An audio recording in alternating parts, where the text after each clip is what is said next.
we are here in Kiwani at Chef Stephanie Godke's house, and Yes. we are continuing our How the Weekend segment. So what are we making here today? How about a little salted caramel blondie? I know, right? Let's do it. Okay. First of all, the main ingredient, of course, is salted caramel liqueur.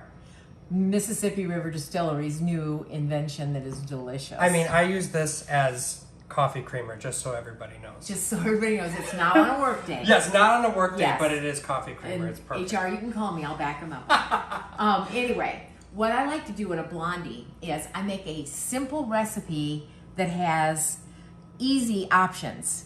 I'm going to give you the recipe, but then you have to use your creativity Okay. to make it all happen. I brown my butter. Do you love brown butter? I think that's a different. Yeah, I mean, It's the best. It adds a layer of flavor Yes. that you wouldn't ordinarily get. Okay, so I browned the butter and I used a dark brown sugar because I want this to be very caramely. Got it. And then you add an egg. And I get all my wet ingredients together. Okay. And then if you're going to add a liqueur or any other liquid to this blondie, what we do is we add an extra tablespoon of flour for Okay. every tablespoon of liquid that you're going to add. And I'm going to add quite a bit of this. perfect. The way we like it. Yes. And it's the flavor. And then a little bit of vanilla, which I also made, homemade Yeah. vanilla, you know. I'm Oh. kind of picky that way. So homemade How vanilla. do you do that?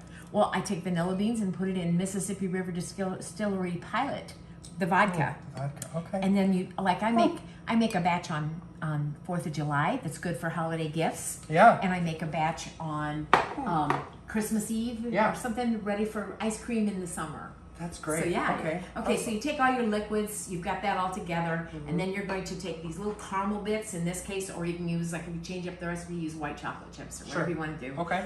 I always add them to the flour because otherwise they sink, like a blueberry in a Got muffin. it. Okay. Okay, so you we're don't gonna want that. No, you do not. You want them to hang out in the light in the top there, sort of.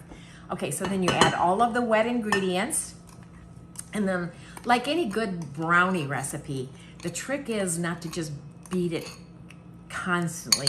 don't Don't over blend it, right? So we're gonna do all that, and you get this smooth, and you spread it into a pan. Now I always line my pans, partially because I like to line the pans so that they're easy to get out. Okay. But when it comes out of the oven, the minute it comes out of the oven, it's screaming hot. Yeah. I take this or whatever flavor liqueur I'm using, Yeah. and I sprinkle it over the top while it's screaming hot. Ooh. And then it evaporates out a little bit, but it leaves that flavor and that moisture. Then I take the parchment paper, lift the whole thing out. Ta-da, done. Very cool. You guys Throw should them try in. one. Oh, absolutely. What do you think? Oh my gosh. Enough. That is wonderful. We're going to have this recipe on WQAD.com. Don't go away. Good Morning Quad Cities continues after this.